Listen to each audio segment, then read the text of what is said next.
વિદ્યાર્થી મિત્રો, chapter number 10 માનવ કલ્યાણના સૂક્ષ્મ જીવો.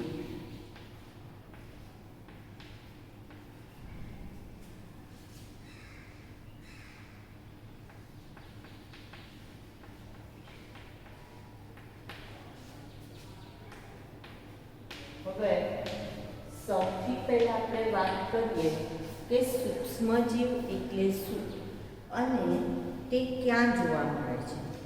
તો સૂક્ષ્મજીવ એટલે વનસ્પતિ અને પ્રાણી ઉપરાંત જોવા મળતા એવા જીવ કે જેને આપણે નરી આંખે જોઈ શકતા નથી. અને ક્યાં જોવા મળે છે? તો આપણે કહીશું અત્ર તત્ર સર્વત્ર.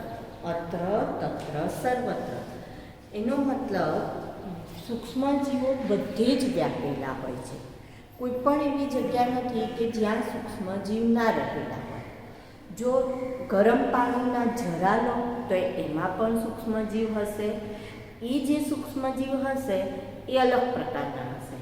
અને જો આપણે ઠંડા પ્રદેશો જોઈએ, બરફના પહાડો જોઈએ, તો ત્યાં જોવા મળતા સૂક્ષ્મજીવ એ અલગ પ્રકારના હશે.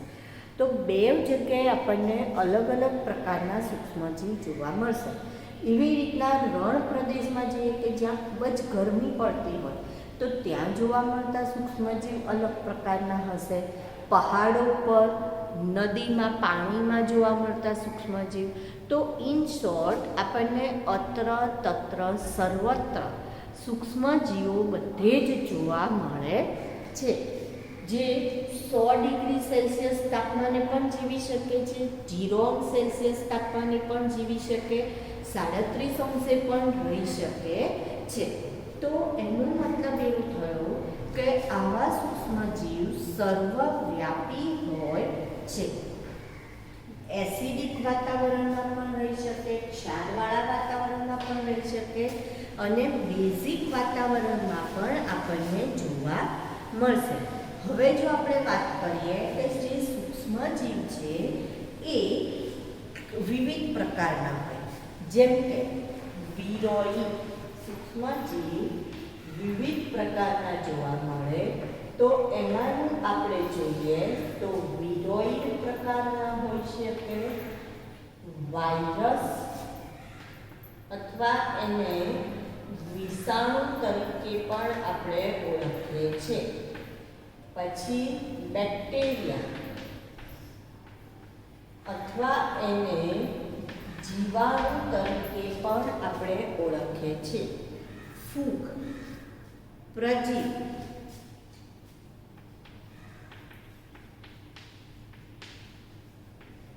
ફૂગમાં ઈસ્ટ અને મોલ્ડ એવા બે પ્રકાર પાડી શકાય.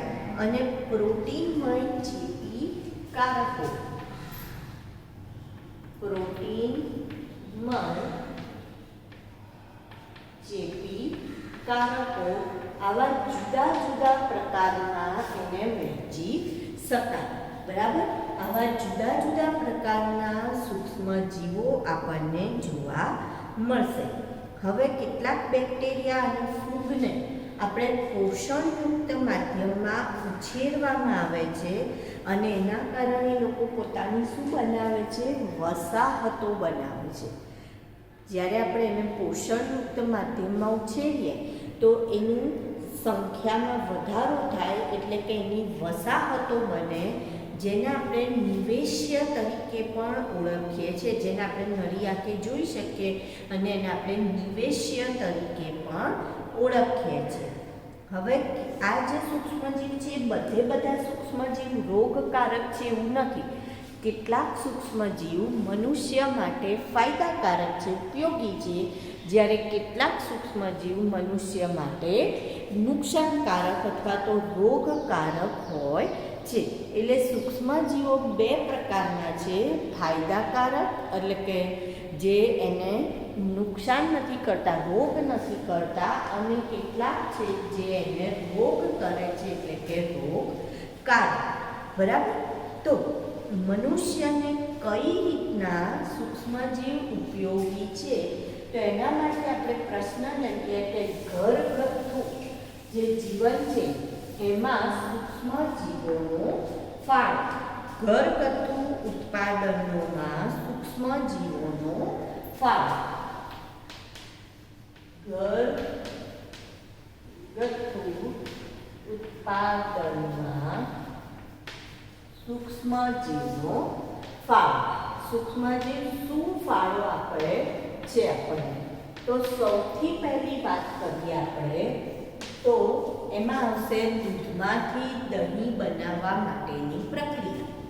દૂધમાંથી દહીં બનાવવા માટેની પ્રક્રિયા. પહેલું ઉદાહરણ તો દૂધમાંથી દહીં બનાવવા માટેની જે પ્રક્રિયા છે એના માટે કયા સૂક્ષ્મજીવનો ઉપયોગ થાય છે? તો કે લેક્ટોબેસિલસ નામના બેક્ટેરિયાનો ઉપયોગ થાય છે. કયા? લેક્ટોબેસિલસ.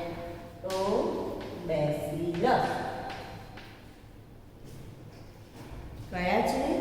લેક્ટોબેસિલસ.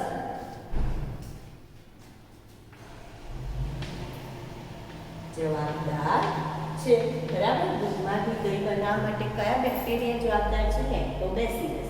હવે આ જે બેક્ટેરિયા છે એને લેક્ટિક એસિડ બેક્ટેરિયા તરીકે પણ ઓળખવામાં આવે.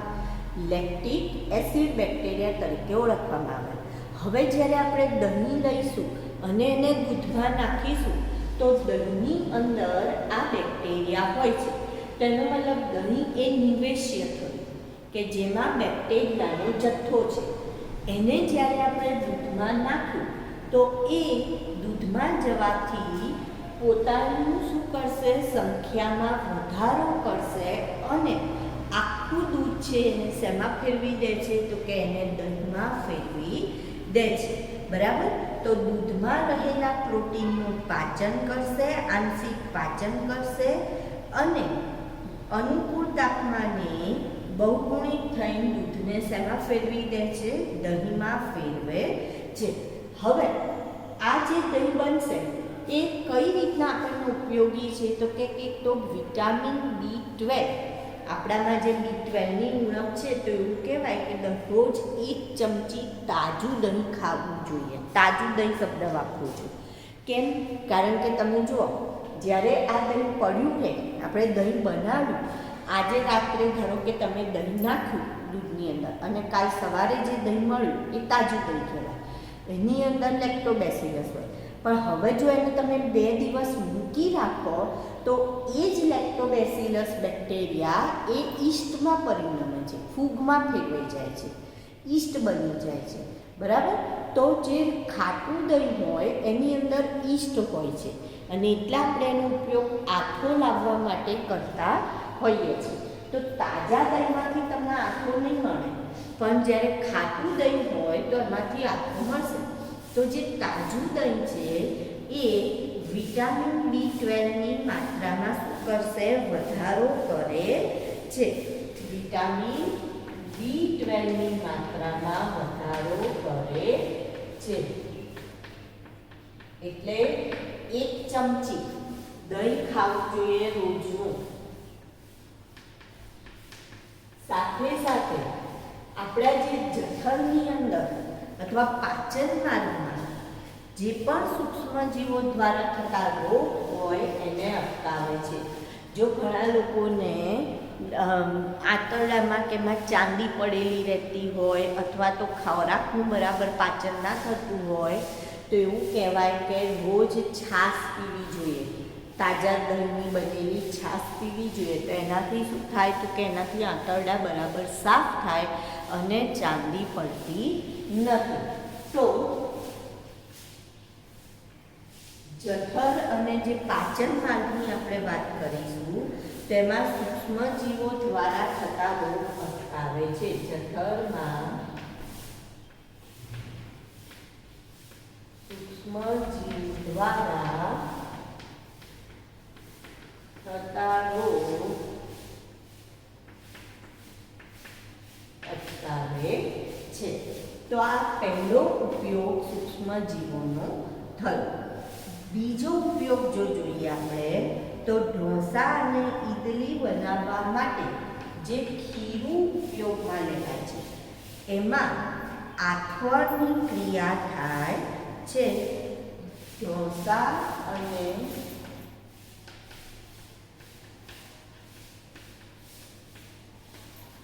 ઇડલીના ખીરામાં બેક્ટેરિયા દ્વારા આથવણની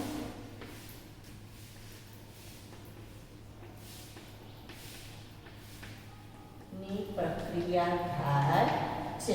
અને જે આથો લવાય છે એના કારણે CO2 કાર્બન ડાયોક્સાઇડ વાયુ ઉત્પન્ન થાય છે અને એના કારણે ખીરું કેવું દેખાય છે, આપણને ફૂલેલું લાગે છે.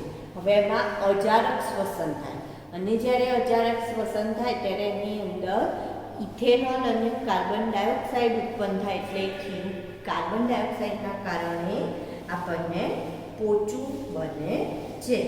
પછી બ્રેડ બનાવવા માટે બેકર્સ ઈસ્ટનો ઉપયોગ થાય છે. બ્રેડ બનાવવા શેનો ઉપયોગ થશે? Bakers East. બ્રેડ પાઉં બનાવવા માટે બેકર્સ ઈસ્ટ, જેનું નામ છે સેકેરોમાઇસીસ સેરેવિસી. આગળ આવે છે એટલે આપણે અત્યારે ખાલી બેકર્સ ઈસ્ટ લખીએ છીએ, તેનો ઉપયોગ થાય છે. પછી એવી જ રીતના કેટલાક જે પીણા હોય છે, પરંપરાગત પીણા, એના માટે અને ખોરાક માટે પણ આથવણની પ્રક્રિયામાં સૂક્ષ્મજીવોનો ઉપયોગ થાય. જેમ કે દક્ષિણ ભારતમાં ટોડી નામનું જે પીણું છે એ પામના રસમાંથી આથવણ લાવીને બનાવવામાં આવે છે. તો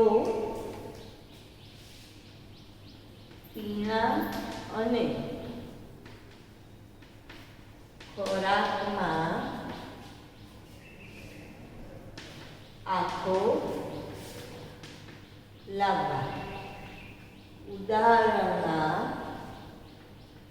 દક્ષિણ ભારતમાં પામના રસમાં આથો લાવી શું બનાવાય છે? કયું પીણું બનાવાય છે? ટોડી પીણું તૈયાર કરાય છે. એવી જ રીતના માછલી, સોયાબીન અને વાંસ જે છે એમાં આથવણ દ્વારા ખાદ્ય સામગ્રી તૈયાર થાય છે. માછલી, સોયાબીન અને વાંસ એનો પણ લોકો ખોરાક તરીકે ઉપયોગ કરે છે. આથવણ દ્વારા ખાદ્ય સામગ્રી તૈયાર થાય. પછી એવી જ રીતના ચીઝ બનાવવા માટે, ચીઝ જે બનાવીએ છીએ આપણે એ ચીઝ બનાવવા માટે પણ સૂક્ષ્મ જીવોનો ઉપયોગ થાય છે. જેમ કે સ્વિસ ચીઝ બનાવવા માટે, સ્વિસ ચીઝ બનાવવા માટે પ્રોપિયોની બેક્ટેરિયમ સરમાની, પ્રોપિયોની બેક્ટેરિયમ સરમાની જવાબદાર છે. પ્રોપિયોની બેક્ટેરિયમ સરમાની, બરાબર. સ્વિસ ચીઝ બનાવવા માટે. એવી જ રીતના રોક્વીફોર્ટ ચીઝ બનાવવા માટે પણ પેનિસિલિયમ રોક્વીફોર્ટનો ઉપયોગ થાય છે. રોક્વીફોર્ટ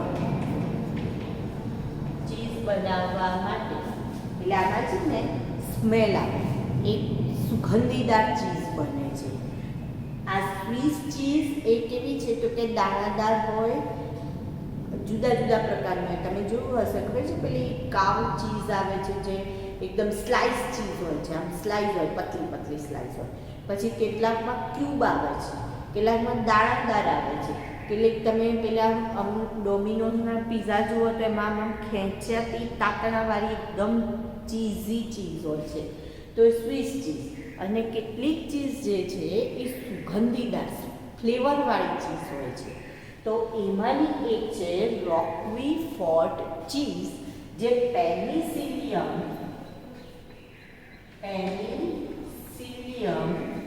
રોક્વીફોર્ટ આવી એક ફૂગ છે. પેનિસિલિયમ રોક્વીફોર્ટ નામની ફૂગ છે અને એમાંથી મેળવાય છે. રોક્વીફોર્ટ ફૂગ, આ ફૂગમાંથી આ ચીઝ મેળવાય છે.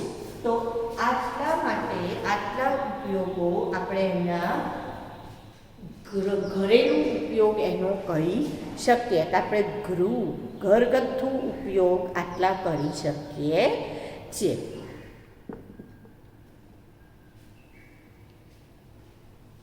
બરાબર, આ એના ઘરગથ્થુ ઉપયોગ થયા. હવે એના પછી આપણે ઔદ્યોગિક ઉત્પાદનમાં, ઘરગથ્થુ ઉત્પાદનમાં તો સૂક્ષ્મજીવ જોયા કે સૂક્ષ્મજીવ ઉપયોગી છે, ઘરગથ્થુ કેવી રીતના ઉપયોગી છે આપણે વાત કરી. હવે આપણે વાત કરીએ કે ઔદ્યોગિક ઉત્પાદનમાં સૂક્ષ્મજીવનો ફાળો. ઔદ્યોગિક ઉત્પાદનમાં સૂક્ષ્મજીવો શું ફાળો આપે છે? તો એન્ટીબાયોટિક એટલે કે જે પ્રતિજૈવિક દ્રવ્ય, એન્ટીબાયોટિક એટલે એને શું કહીશું આપણે? પ્રતિજૈવિક દ્રવ્ય. તો એની બનાવટ માટે સૂક્ષ્મજીવ જરૂરી છે. પ્રતિજૈવિક દ્રવ્ય એટલે કે એન્ટીબાયોટિકની બનાવટ માટે, પછી આથમણયુક્ત પીણા માટે, એટલે ઔદ્યોગિક ઉત્પાદનમાં સૂક્ષ્મજીવનો ફાળો. તેમાં પહેલું આપણે લઈશું આથમણયુક્ત પીણા. તો જે આથમણયુક્ત પીણા છે એમાં આપણે વિસ્કી, બિયર, વાઇન, રમ આનો સમાવેશ કરીશું.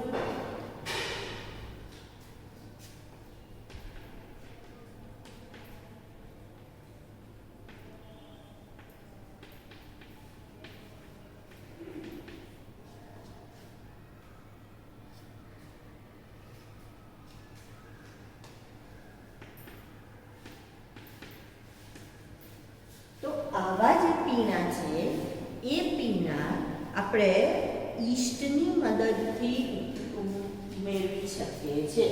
શેની મદદથી મેળવાય? ઈસ્ટ દ્વારા. તો કઈ રીતના ઈસ્ટ દ્વારા મેળવવામાં આવે છે? તો આવી જે ઈસ્ટ છે એને બેવર્સ ઈસ્ટ કહેવાય. પેલી બેકર્સ હતી, આ કઈ ઈસ્ટ કહીશું? બેવર્સ.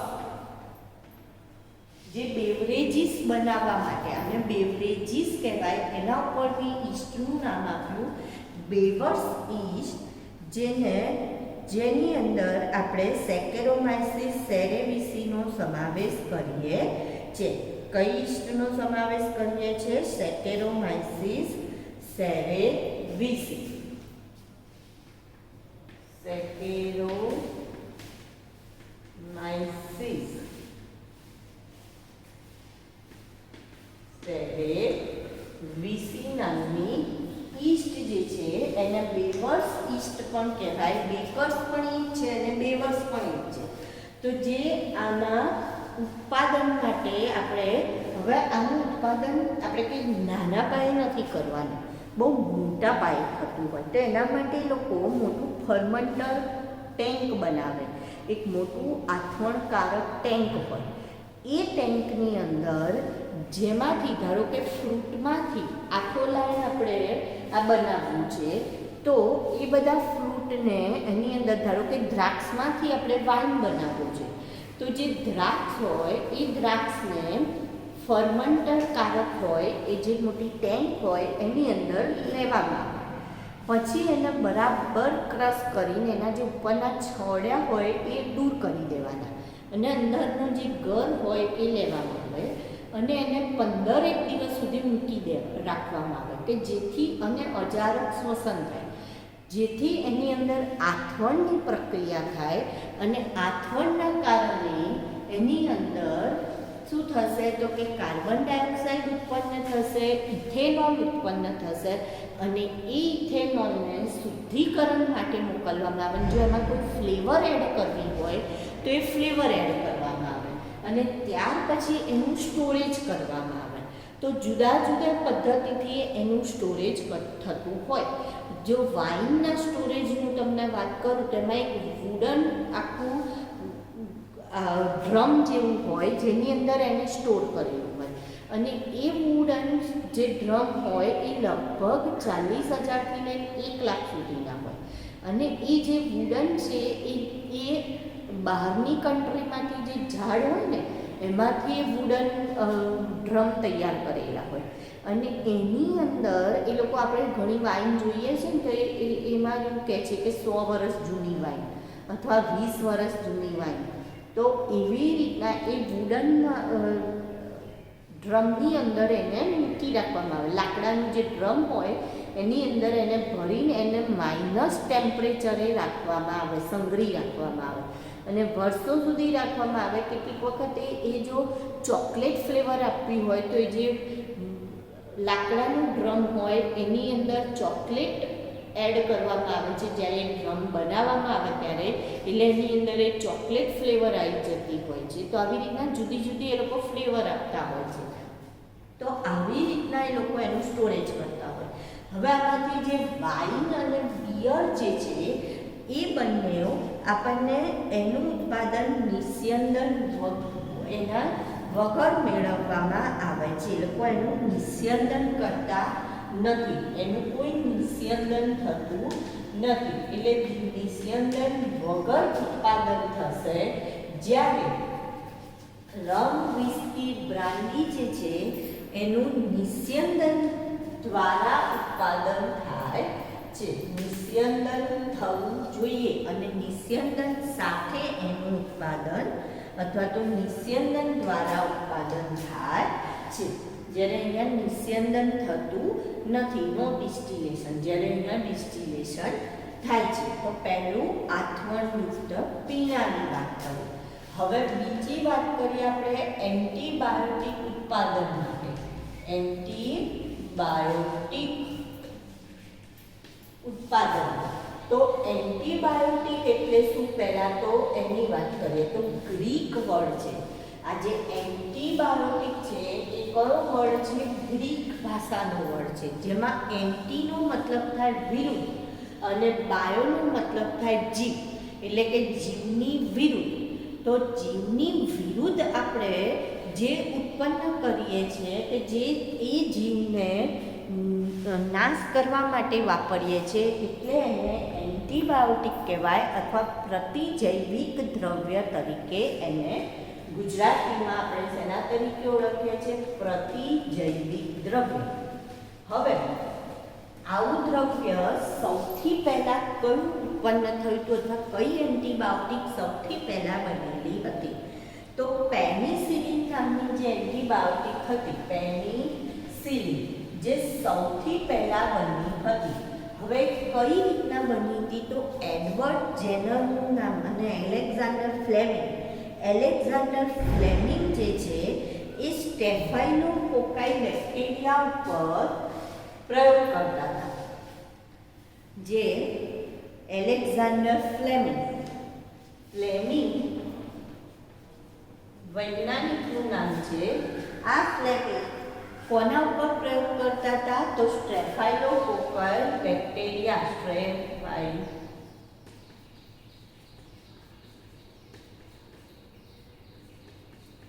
આવા બેક્ટેરિયા ઉપર પ્રયોગ કરતા હતા. હવે એ વખતે એમણે જે સ્લાઇડ લીધી એ સ્લાઇડ ધોયેલી નહોતી. તો જ્યારે સ્લાઇડ ધોયેલી નહોતી તો એના કારણે શું થયું? તો એના ઉપર ફૂગ ઉત્પન્ન થયું અને ફૂગના કારણે બેક્ટેરિયાનો વિકાસ થયો નહીં.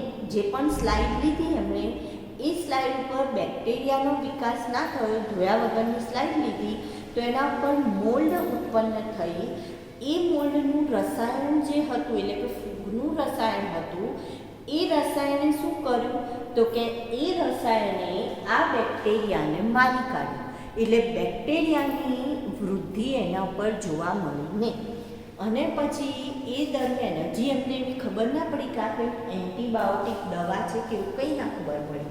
ત્યાર પછી અર્નેસ્ટ ચેઇન અને હાર્વર્ડ ફ્લોરે એ બે ભેગા મળીને નક્કી કર્યું કે ભાઈ આ તો એન્ટીબાયોટિક દવા છે. અને જ્યારે સેકન્ડ વર્લ્ડ વોર થયું અને એ વખતે જે પેલા જર્મનીના તેના જે અમેરિકન સૈનિકો હતા એ સૈનિકોમાં એક રોગચાળો ફેલાયો અને એ વખતે એ લોકોને દવા રૂપે આ પેનિસિલિન દવા આપવામાં આવી અને એમને બચાવવામાં આવ્યા ત્યારે શોધાયું. અને એ પછી જે ફ્લેમિંગ, હાર્વર્ડ અને ફ્લોરે આ ત્રણેયને નોબલ પારિતોષિક આપેલો છે કે એમને આવી રીતના એન્ટીબાયોટિકની શોધ કરી. તો એને આપણે પ્રતિજૈવિક દ્રવ્ય તરીકે પણ ઓળખીએ છીએ. તો એનું ઉત્પાદન શેમાંથી કરવામાં આવે છે? તો કે એનું ઉત્પાદન પણ સૂક્ષ્મજીવમાંથી જ કરવામાં આવે છે. તો જેમ કે ક્લોરામફેનિકોલ નામની જે એન્ટીબાયોટિક છે એ સ્ટ્રેપ્ટોમાઇસિસ વેનેઝુએલીમાંથી મેળવાય. ટેટ્રાસાઇક્લિન એ સ્ટ્રેપ્ટોમાઇસિસમાંથી મેળવાય. ફુમેજિલિન એસ્પરજીલસમાંથી, બેસિટ્રસિન બેસિલસમાંથી, ગ્રીસિયોફુલ્વિન પેનિસિલિયમમાંથી અને પેનિસિલિન પેનિસિલિયમ નોટેટમ નામની ફૂગમાંથી મેળવાય. તો આ જે જુદી જુદી એન્ટીબાયોટિક છે જુદા જુદા રોગો માટે, જેમ કે પ્લેગ, ઊંટાટિયું, કાળી ખાંસી, આવા બધા જુદા જુદા રોગ માટે. અને એટલા માટે એન્ટીબાયોટિક વિનાનું વર્લ્ડ એ અત્યારે તો આપણા માટે વિચારવું બહુ અઘરું પડી જાય. કંઈ પણ થયું હોય તરત એક એન્ટીબાયોટિક ડૉક્ટર આપી દેતા હોય છે અને એના કારણે શું થાય તો ઝડપથી આપણે ઊભા થઈ જઈએ છીએ. શરદી થઈ, એન્ટીબાયોટિક દવા લેવામાં આવે છે, આપણે શરદી મટાડી દઈએ છીએ. આમ 7 દિવસ સુધી ના મટે પણ આપણે 1 દિવસમાં મટાડીએ છીએ. એનું કારણ છે એન્ટીબાયોટિક. તો એન્ટીબાયોટિક વિનાનું વિશ્વ અત્યારે આપણે વિચારી શકાય નહીં. તો એન્ટીબાયોટિક ક્ષેત્રે ઉત્પાદનમાં, બરાબર. ત્યાર પછી ત્રીજું આવશે એનું રસાયણ. જુદા જુદા રસાયણ બનાવવા માટે, ઉત્સેચકો માટે કેટલાક ઉત્સેચકો જે છે એના ઉત્પાદનમાં પણ ફૂગ અને બેક્ટેરિયા જરૂરી છે. અને અન્ય જૈવ સક્રિય અણુઓ માટે, જૈવ સક્રિય અણુ માટે જરૂરી છે. તો કઈ રીતના રસાયણ, ઉત્સેચકો અને જૈવ સક્રિય અણુઓ માટે? તો સાઇટ્રિક એસિડ જેવા કે રસાયણ ક્ષેત્રે જોઈએ તો citric acid એસ્પરજીલસ Niger. Citric acid શેમાંથી બનાવવામાં આવે છે? તો કે એસ્પરજીલસ નાઇઝર નામની ફૂગમાંથી બનાવવામાં આવે છે. એસ્પરજીલસ નાઇઝરમાંથી સાઇટ્રિક એસિડ બનાવવામાં આવે છે.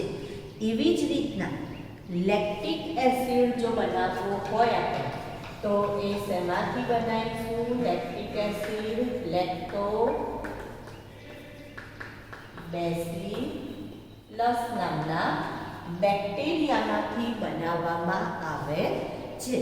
પછી એસિટિક એસિડ બનાવવું હોય, એસિટિક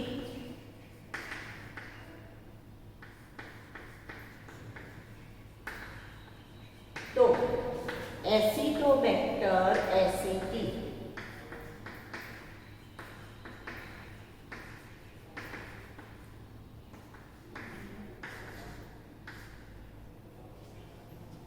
એસિટોબેક્ટર એસિટી અથવા તો એસેટીમાંથી બનાવવામાં આવે છે. એસિટોબેક્ટર એસેટીમાંથી. પછી જો બ્યુટીરિક એસિડ,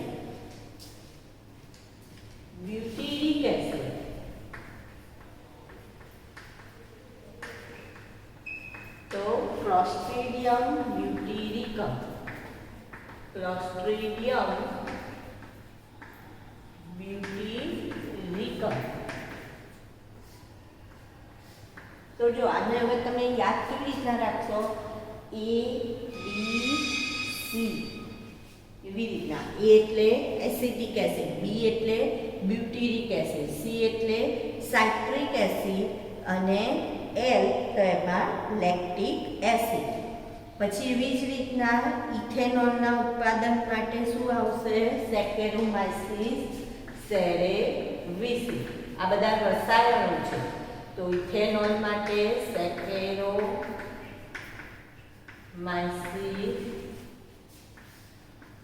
સેરેવિસિસ. આ રસાયણ આપણે જે રસાયણોનું ઉત્પાદન છે એની વાત કરી ગયા છે કે એમાં આપણને સૂક્ષ્મજીવ કઈ રીતના ઉપયોગી છે. હવે જો ઉત્સેચક જોઈએ તો લાઇપેઝ નામનો ઉત્સેચક છે. આ બધા શું થઈ ગયા? રસાયણ થઈ ગયા, બરાબર. હવે ઉત્સેચક જોઈએ તો ઉત્સેચકમાં લાઇપેઝ નામનું જે ઉત્સેચક છે, લાઇપેઝ એ શેના માટે જવાબદાર છે? તો આપણા જે કપડાં છે ડિટર્જન્ટની અંદર લાઇપેઝ નામનું ઉત્સેચક હોય તો કપડામાંથી તેલના ડાઘા ખેંચી લેવાનું કામ કરે છે. તમે જે પેલું વેનિસ ને એની એડવર્ટાઇઝ જોતા હોય તો એમાં ખબર છે એ નાખે છે, અથવા તો પોરપ્પોવાળી એડવર્ટાઇઝ આવે કે લિક્વિડ નાખે અને ડાઘ ખેંચે જાય. તો એનું કારણ શું છે? તો કે લાઇપેઝ નામનું ઉત્સેચક કે જે શું કરે છે? તો કે તેલના ડાઘા ખેંચી લેવાનું કામ કરે છે. તો જે કપડાં છે એના ઉપરથી તેલના ડાઘા ખેંચી લે છે. એ પછી પેક્ટિનેઝ અને પ્રોટીએઝ નામના જે ઉત્સેચક છે, પેક્ટિનેઝ અને પ્રોટીએઝ. તો આ જે ઉત્સેચક છે એ શું કામ કરે છે? તો આપણે જે ફ્રૂટ જ્યુસ છે એ ફ્રૂટ જ્યુસને શુદ્ધ કરવાનું કામ કરે. અને એટલા માટે જે પેકિંગના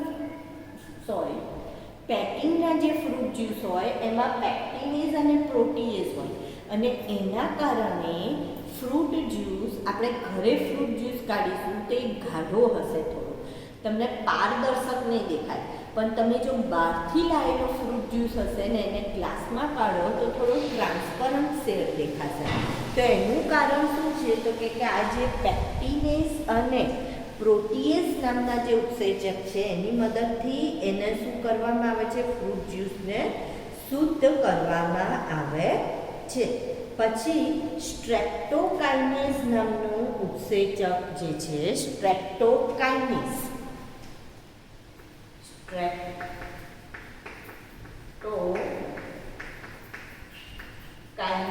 નામનું ઉત્સેચક જે સ્ટ્રેપ્ટોકોકાઈ નામના બેક્ટેરિયામાંથી બનાવવામાં આવે છે. કયા બેક્ટેરિયામાંથી બનાવવામાં આવે છે? સ્ટ્રેપ્ટોકોકસ. સ્ટ્રેપ્ટોકોકસ નામના બેક્ટેરિયામાંથી બનાવવામાં આવે છે અને એ રુધિર જામી જવાની જે પ્રક્રિયા છે એને અટકાવવાનું કામ કરે. ને જ્યારે આપણી રુધિર વાહિની હોય એમાં જો રુધિરની ગાંઠો થઈ ગઈ હોય તો એને તોડવા માટે સ્ટ્રેપ્ટોકાઇનેઝ ઉત્સેચક બહુ મહત્વનું ઉત્સેચક છે. એટલે વિચાર કરો કે જે લોકોને ધારો કે હાર્ટ એટેક વખતે રુધિર ધમનીની અંદર જો રુધિરની ગાંઠ થઈ ગઈ હોય તો એ તોડવા માટે કયો ઉત્સેચક વપરાય છે? તો કે સ્ટ્રેપ્ટોકાઇનેઝ નામનો ઉત્સેચક વપરાય છે. અને હવે અન્ય જૈવ સક્રિય અણુ જોઈએ તો એમાં સાયક્લોસ્પોરિન એ.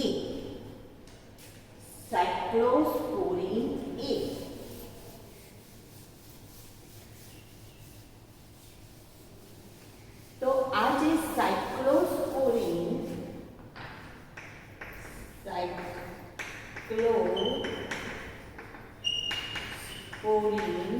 એ નામની જે દવા છે અથવા તો જે ઉત્સેચક છે એ ટ્રાઇકોડર્મા પોલિસ્પોરમ ફૂગમાંથી બનાવવામાં આવે છે. આ પણ એક ઉત્સેચક જ છે. આ ઉત્સેચક છે જે ટ્રાઇકોડર્મા પોલિસ્પોરમ નામની ફૂગમાંથી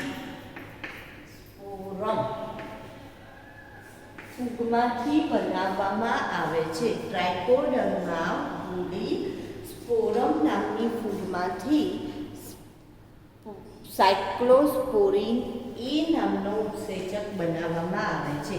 તો આ શેના માટે? તો જ્યારે આપણે કોઈ અંગ પ્રત્યારોપણ કરીએ, ધારો કે કિડની ટ્રાન્સપ્લાન્ટ કરીએ, તો એ વખતે જ્યારે બીજાનું અંગ આપણા શરીરમાં દાખલ થાય છે તો એ આપણું શરીર સરળતાથી એને સ્વીકારી નથી લેતું. તો એવા સમયે આવો ઉત્સેચકનું ઇન્જેક્શન આપવામાં આવે કે જેથી આપણે સરળતાથી અન્યના અંગોને ગ્રહણ કરી લઈએ. તો એનો મતલબ પ્રત્યારોપણ વખતે પ્રતિકારકતા ઘટાડનાર ઘટક, પ્રત્યારોપણ વખતે પ્રતિકારકતા ઘટાડનાર ઘટક તરીકે સાયક્લોસ્પોરિન એનો ઉપયોગ થતો હોય છે. એવી જ રીતના મોનોસ્કસ પુર્પુરિયસમાંથી સ્ટેટિન્સ બનાવવામાં આવે છે. સ્ટેટિન્સ, મોનોસ્કસ પુર્પુરિયસ આ ફૂગ છે, એમાંથી આવું સ્ટેટિન્સ નામનું જે રસાયણ બનાવવામાં આવે છે, કોલેસ્ટેરોલનું પ્રમાણ ઘટાડવા માટે ઉપયોગી છે. મોનોસ્કસ પુર્પુરિયસમાંથી સ્ટેટિન્સ નામનું જે રસાયણ બનાવવામાં આવે છે એ શેના માટે ઉપયોગી છે? તો કે આપણા માટે કોલેસ્ટેરોલની જમાવટને અટકાવવા માટે. તો આ રીતના ઔદ્યોગિક ઉત્પાદનમાં સૂક્ષ્મજીવ ઉપયોગી છે.